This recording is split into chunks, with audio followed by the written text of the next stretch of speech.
프랜차이즈 본사의 내실을 좀 알아볼 수 있는 그런 방법들이 있을까요? 그럼 본부장님이 생각하셨을 때 슈퍼바이저 한 명당 한 몇 개 정도의 지점을 관리하는 게 브랜드마다 조금 차이는 있을 것 다르겠죠. 같아요. 네, 다르겠죠. 근데 제가 생각하는 바이저들이 관리할 수 있는 개수는 예비 창업자분들이나 지금 장사하시는 분들이 사실 로컬 스토어 마케팅이라고 하죠. 어려운 부분일 수는 그래요? 있는데 그래도 이제 컴프로님께서 우리 자영업자들의 성공 창업을 위해서 좀 많이 노력하시는 부분도 있고, 그러니까 저희가 좀 두 가지 정도 공개를 좀 해드려 보도록 하겠습니다. 일단 오프라인 마케팅에서는 그게 뭐 그렇게 큰 효과가 있겠어 하는 건데, 어쨌든 본부장님께서는 250개의 가맹 데이터를 다 볼 수 있기 때문에 이걸 했을 때랑 안 했을 때랑 차이가 나는 걸 확실히 알고 있잖아요. 데이터가 있기 때문에. 그러니까 확신을 하시고 이제 계속 진행을 하시는 건데, 일반 자영업자분들은 아이 뭐 그게 큰 도움이 될까 약간 하시는데,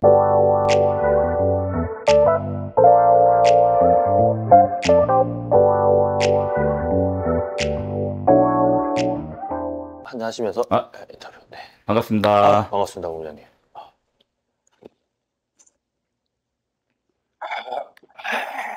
아침부터 이렇게 맥주를 먹는 게 아니 그 대한민국 술집 트렌드라고 해야 될까요? 약간 미쳐 돌아가고 있다라는 느낌이 드는데, 너무 많이 트렌드도 빨리 바뀌고 하잖아요. 이런 부분에 대해서 좀 궁금한 것도 있고, 술집이 괜찮다고 많이들 얘기를 들으시고 관심 있어 하시는 분들이 좀 있으셔가지고 그분들한테 조언도 해드릴 겸 모시게 됐습니다. 이 카메라 보고 본인 소개 좀 해주시면 감사하겠습니다. 안녕하십니까. 저는 김봉남 맥주 김현용 본부장입니다. 저는 김봉남 맥주 처음 브랜드를 만들었을 때부터 지금까지 계속 가맹과 매장 관련 운영을 지금 맡고 있고요. 창업 관련해서 여러 가지 정보 교환이나 이런 부분들을 했으면 좋겠습니다. 우리나라가 사실 프랜차이즈 트렌드가 빨리빨리 바뀌는 그런 면이 있잖아요. 김봉남 맥주는 지금 몇 년 되셨죠? 김봉남 맥주는 지금 횟수로는 한 7년 차. 7년. 보통 호프집 브랜드도 예전에 보면 짧게는 진짜 1년 아니면 2년 이렇게 하고 지금 없어지는 그런 트렌드도 좀 많았는데, 지금의 호프집 트렌드를 좀 어떻게 보는 입장이세요? 호프집 같은 경우는 트렌드가 2, 3년 주기로 조금 바뀌었던 것 같아요, 예전에는. 최근에는 살얼음 맥주 브랜드가 나오면서 예전에 호프집들은 안주들이 조금 한정적이었습니다. 근데 지금 최근에 나온 호프집들 보면 마른 안주부터 튀김류부터 뭐 최근에 한식류까지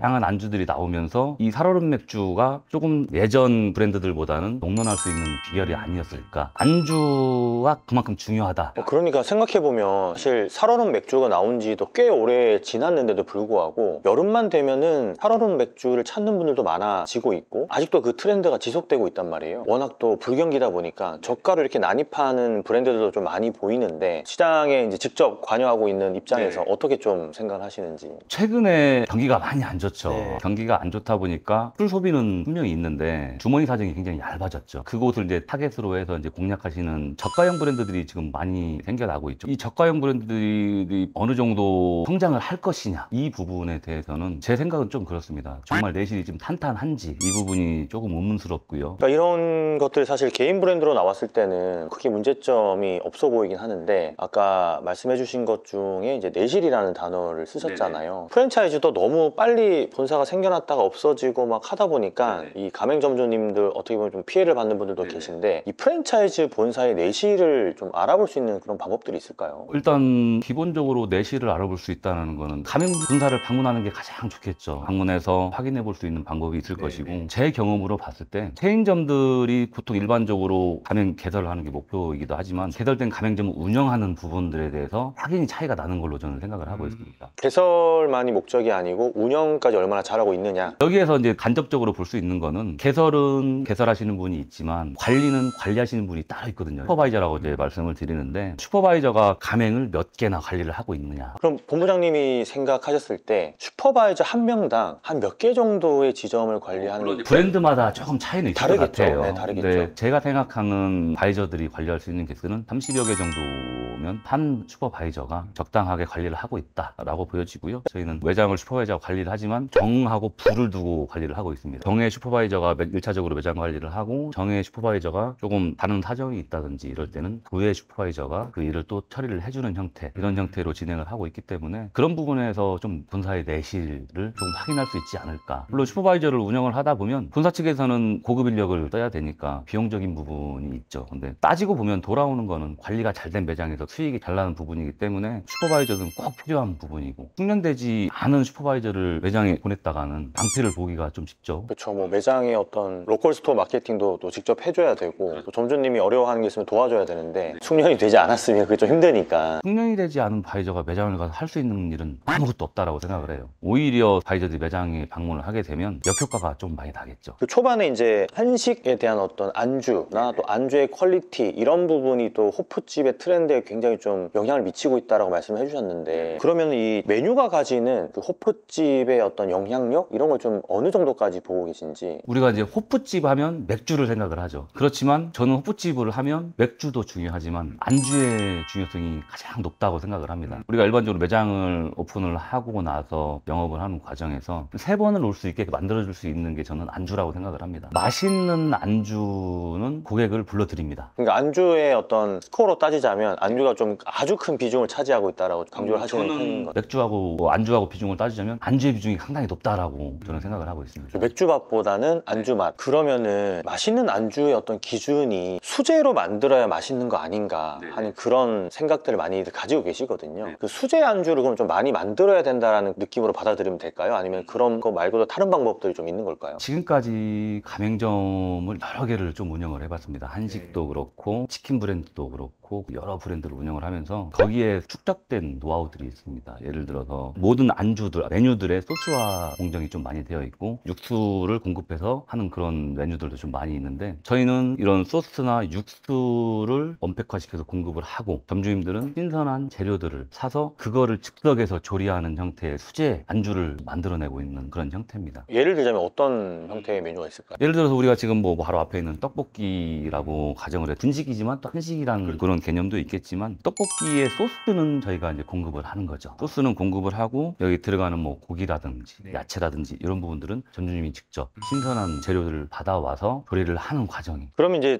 수제라고 하는 거에 있어서 좀 부담감을 많이 느끼시는 분들도 있는데, 개인 호프집 하시는 분들도 그렇고, 그럼 이런 걸 좀 어떻게 그분들이 좀 풀어나가면 좋을지. 수제 안주라고 해서 모든 공정을 1에서 10까지 하나하나 다 해야 된다는 이런 생각은 좀 편견인 것 같습니다. 예를 들어서 최근에 시중에는 다양한 소스들과 첨가물들이 굉장히 좀 많이 나와 있습니다. 뭐 이런 것들을 우리가 조합을 해서 만들어 볼 수는 있습니다. 그거를 조금만 생각을 바꾸면은 조미료를 다 써야 되는 이런 공정들을 다 삭제를 하고 만들어져 있는 소스, 우리가 쉽게 구매할 수 있는 소스, 이런 것들로 충분히 테스트를 통해서도 얼마든지 맛 좋은 수제 안주를 만들어낼 수 있다. 그러니까 수제 안주라는 개념이 처음부터 혼자 다 만드는 게 아니고 어느 정도 모듈화 돼가지고 되어 있는 거는 내가 쓰고 나머지 부분만 조금 더 조합을 해가지고 만들면 충분히 그 수제 안주 느낌 날 수 있다라는 그런 말씀이신 거죠. 그렇죠. 그러면 김봉남 맥주는 사실 프랜차이즈잖아요. 프랜차이즈는 거의 다 원팩이고 맛이 다 똑같을 것 같고 그런 선입견을 가지신 분들도 많은데, 김봉남 맥주 같은 경우는 간판에도 보면 약간 수제 안주가 맛있는지 이런 형태로 좀 표시가 돼 있는데, 어떤 식으로 풀어 나가고 있는 걸까요? 지금 시중 주점들에서 판매하고 있는 치킨들을 보면 거의 대부분이 가라아게를 판매를 하고 있습니다. 그렇죠. 순살 가라아게를 많이 쓰죠. 냉동으로 된 거. 저희 또한 가라아게를 왜 안 쓰고 싶겠습니까? 가장 간편하고 보관도 간편하고 쉬우니까요. 그렇지만 저희가 가라아게를 테스트를 여러 제품을 해봤습니다. 한 20여 가지 이상 테스트를 해봤는데, 저희가 가라아게하고 수제치킨하고 비교를 했을 때 가라아게를 튀겼을 때보다 수제치킨 대충대충 튀겨도 치킨의 맛은 비교할 수가 없습니다. 그렇겠죠, 당연히. 그렇기 때문에 저희는 노동력이 조금 들어가도 직접 튀겨서 고객에게 제공하는 부분을 선택을 한 거죠. 그러면 이제 거의 수십 년 동안 이 업계에 계시면서 정말 다양한 자영업자분들, 점주님들, 호프집을 비롯해서 한식집을 하시는 분들도 많이 만나보셨을 텐데, 같은 브랜드를 운영을 하고 있는데도 불구하고 비슷한 상권, 비슷한 유동인구나 거주 요건이나 거주 인구나 이런 걸 좀 비슷하지만 매출이 좀 등락폭이 심한 그런 가맹점주님들 좀 많이 보셨을 것 같아요. 있죠. 어떤 차이가 있던가요? 요거는 이제 운영의 차이인 것 같아요. 우리가 똑같은 재료를 공급을 하고 똑같은 교육을 하고 이렇게 하는데 왜 매출의 차이가 있느냐, 요거를 보면 이제 저희는 주점업이지 않습니까? 네. 그걸 예를 들면 밥집은 배를 채우러 가는 곳이죠. 근데 술집은 분위기를 즐기러 오는 곳일 수도 네. 있는 거죠. 근데 이 분위기를 즐기게끔 만들어주는 것도 사장님들이 해야 될 몫인데 이게 예를 들어서 술은 남아있는데 안주가 네. 좀 떨어졌다. 근데 주문을 해야 될지 말아야 될지 아, 약간 애매한 타이밍. 이럴 때 우리 점주님들이 센스 있게 한 2,000원 정도밖에 되지 않는 네. 그런 안주를 하나 딱 줬을 때 고객들은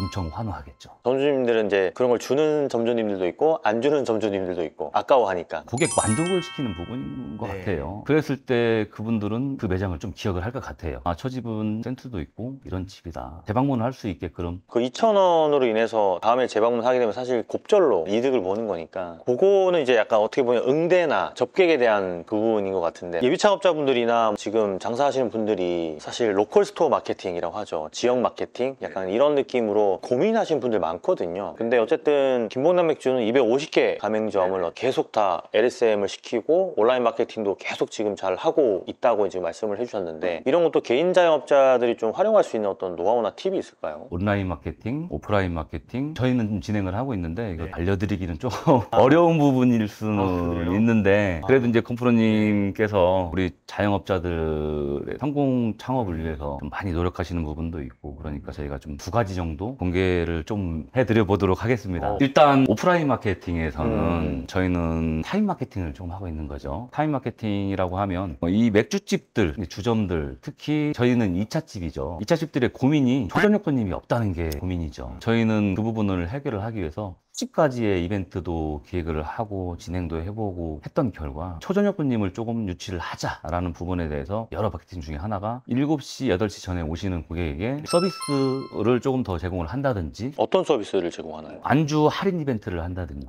이왕 줄 거면 저는 확실하게 준다고 생각을 합니다. 예를 들어 50%를 해준다든지 그렇지 않으면 그때 오시는 고객층이 식사를 안 하고 오시는 고객층들이 좀 있을 것 같아요. 그러면 식사 대용으로 끼니가 될 만한 그런 안주들을 할인을 해서 서비스로 제공을 한다든지 네네. 이런 이벤트를 했을 때 저희는 큰 효과를 봤다고 생각을 하고요. 실질적으로 그런 이벤트를 진행을 했을 때 우리 매장들에서 굉장히 큰 호응들이 있었다. 아, 그러니까 이게 진짜 어떻게 보면 다들 알고 있는 내용인데 그게 뭐 그렇게 큰 효과가 있겠어 하는 건데 어쨌든 본부장님께서는 250개의 가맹 데이터를 다 볼 수 있기 때문에 이걸 했을 때랑 안 했을 때랑 차이가 나는 걸 확실히 알고 있잖아요. 데이터가 있기 때문에. 그러니까 확신을 하시고 이제 계속 진행을 하시는 건데 일반 자영업자분들은 아이 뭐 그게 큰 도움이 될까 약간 하시는데 진짜 실제로 도움이 됐다 많이. 네, 도움이 됐습니다. 그리고 이제 온라인 마케팅이죠. 네. 네이버 플레이스에 관해서는 뭐 우리 공프로님 채널 동영상으로도 많이 노출을 해주셨고 그 부분에 대해서 많은 공감을 하는 부분이 있는데 일반적인 자영업자들이 그거를 알면서 못하는 경우들이 상당히 많죠. 안 하는 것도 있고 못 하는 것도 있고. 근데 그럴 것 같으면 차라리 네이버 플레이스 광고를 하는 게 좀 낫지 않을까. 유료 플레이스 광고를 해버리세요. 물론 광고라는 말이 앞서서 자연스러운 상위 노출에 좀 효과는 상감될 수 있을 것 같아요. 그렇지만 업체에 의뢰하는 수백만 원의 비용을 생각하면 플레이스 광고의 가성비는 최고인 것 같습니다. 기본 광고라도 돌려야 되는데 사실 그것도 안 하고 계신 분이 너무 많다 보니까 좀 약간 안타까움이 있으신 거죠. 그렇죠. 그러면 김홍남 맥주 가맹점들은 250개 정도 된다고 하셨는데 전체 다 플레이스 광고가 돌아가고 있는 걸까요? 일부 가맹 점주님들은 안 하시는 분도 계시는데 우리 담당자들이 꾸준히 설득해서 매출을 올릴 수 있는 방법이기 때문에 최대한 진행을 할 수 있도록 열심히 하고 있습니다. 그러면 그것도 어쨌든 본부장님은 데이터를 다 가지고 계시니까 했을 때랑 안 했을 때랑 확실히 250개 매장에서 차이가 좀 있었다라고 하는 걸까요? 했던 매장하고 안 했던 매장하고 극명하게 갈리고 있습니다. 매출에 대해서는. 어떤 매장 같은 경우는 매출을 유지를 할 수는 있겠죠. 그렇지만 유지하려고 장사를 하는 부분은 아니고 매출은 올려야 되는 게 맞기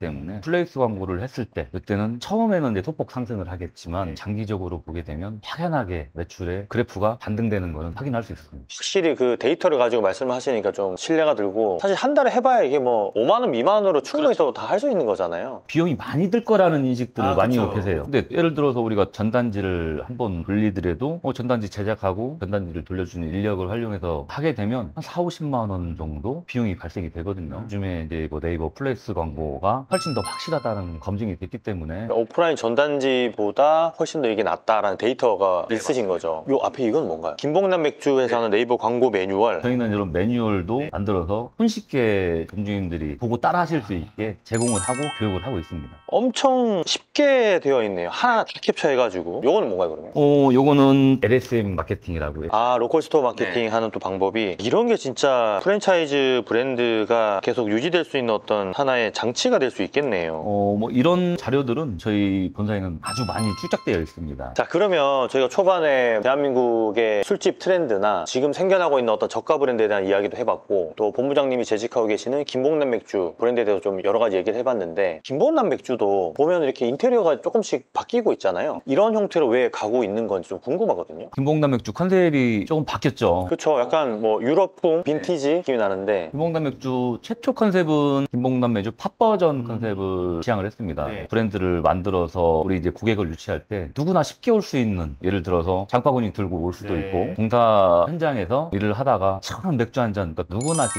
쉽게 접근할 수 있는 그런 브랜드를 만들어서 다양한 고객들이 쉽게 와서 좀 드시고 갔으면 좋겠다라는 그런 컨셉으로 팝버전의 인테리어를 저희가 추구를 해서 만들었던 부분이고요. 최근에 3년 전에 클래식 버전을 저희가 출시를 했습니다. 다양한 상권들을 공략을 하다 보니 인테리어적인 부분에 살짝 변화를 줘야 되겠다라는 생각도 저희가 했습니다. 물론 상권에서도 인테리어 컨셉이 중요한 부분이 이거라고 저는 판단이 되기 때문에, 그리고 팝버전은 골목 상권을 겨냥을 한다든지 아니면 골목 상권 외에도 주택가 상권 뭐 이런 상권들을 공략을 해서 좀 쉽게 접근할 수 있는 그런 이미지를 조금 주려고 했던 부분도 있지만, 클래식 버전 같은 경우는 팝버전보다는 상위 버전인 거는 맞습니다. 조금 더 분위기를 즐길 수 있고 상권에서도 지금도 트렌드가 조금 많이 앤틱한 분위기도 좀 많이 있거든요. 그런 부분들을 좀 따라가면서 고객 취향에 조금 맞춰서 다양한 고객들을 좀 유치하기 위해서 저희가 만들어냈다라고 이렇게 생각하시면 될 것 같습니다. 그럼 이런 수많은 어떤 술집 브랜드나 다양한 컨셉을 가진 술집들이 계속 나오고 있는데, 김봉남 맥주가 자랑할 수 있는 강점을 가진 게 있다면 어떤 게 있을까요? 타 브랜드에서 가지고 있지 않는 안주의 다양성, 그리고 타 브랜드가 가지고 있지 않는 수제 맥주. 수제 맥주라는 게 뭐 종류가 어떤 게 있는 걸까요? 김봉남 수제 맥주라는 게 있어서 김봉남 수제 맥주의 맛에 취해서 오시는 분들도 상당히 많습니다. 그렇기 때문에 그런 부분하고, 저희는 메뉴 개발을 할 때 타 브랜드들은 제가 알기로는 여러 가지 메뉴들을 받아서 그 메뉴를 테스트를 하지만, 저희는 여러 가지 메뉴를 받는 것도 받는 거지만 저희가 자체 개발한 메뉴들, 그리고 저희가 그 메뉴를 그대로 내놓지 않고 저희만의 색깔로 만들어서 제공을 하고 있다는 부분들. 예를 들면 어떤 게 있을까요? 예를 들면 저희 매장 중에 을지로 골뱅이는 있죠. 근데 소스나 이런 부분들은 저희가 직접 개발해서 제공을 하고 있고, 그리고 뭐 목살튀김 같은 경우도 어떻게 보면 저희가 소스도 직접 개발을 하고 레시피도 저희가 또 만들고 이런 식으로 해서 제공을 하고 있는 거죠. 자, 그러면 2023년에 그 공정거래위원회에서 프랜차이즈 통계 신규 개설수 5위를 했거든요. 이 부분에 대해서 좀 말씀해 주시면 좋을 것 같아요. 코로나가 끝나고 나서 창업시장이 활발하게 또 활성화가 좀 되기 시작했던 부분인데, 작년에 저희가 성장을 굉장히 조금 많이 했던 부분은, 김봉남 맥주에서는 여러 가지 다양한 광고들, 본사를 위해서 광고하는 것보다 점주님들을 위해서 광고하는 직이 좀 더 많았다고 저는 생각을 하고 있습니다. 물론 유튜버 쪽에서도 광고를 했고, 뭐 그 외에 뭐 네이버 광고도 했고, 여러 다양한 뭐 매체를 통해서 광고를 했는데, 결국은 우리 매장들의 매출을 높여주기 위해서 광고를 했었습니다. 그러다 보니까 매출이 높아지니까 당연히 상담 건수도 좀 늘어난 거고, 상담을 하셨던 분들 저희가 매장에서 시식을 할 수 있게끔 또 안내도 해드리고, 이러다 보니까 드셔보시고 음식 괜찮다, 모든 분들이 대부분 음식에 대해서 제일 먼저 자랑을 해주십니다. 그러다 보니까 그게 자연스럽게 상업으로 이루어졌지 않나. 그래서 작년에 저희가 좀 개설이 좀 많았다, 이렇게 좀 평가를 하고 있습니다. 네이버 데이터랩에서도 그 주점 순위가 나왔는데 거기에 이제 탑10 안에 들어가 있더라고요. 이 부분은 어떻게 해서? 같은 맥락인 것 같아요. 광고도 그렇고 실질적으로 가맹 개수가 작년에 좀 폭발적으로 늘어나다 보니까 주변에 창업에 관심 있는 분들에게 노출이 좀 더 잘 되지 않았나. 네, 오늘 인터뷰 감사드리고요. 오늘 뭐 많이 긴장하셨을 텐데 많이 긴장됐습니다. 맥주 한잔 하시면서 네. 긴장 푸시기 바랍니다. 네, 감사합니다. 네, 네. 고생하셨습니다. 네, 고생하셨습니다. 고생하셨습니다. 고객님. 고생하셨습니다. 이거 준비도 많이 하고 머릿속에 정리도 많이 해봤는데, 네. 카메라 앞에 있으니까 이거 네. 내가 흔들리는 것 같습니다. 아,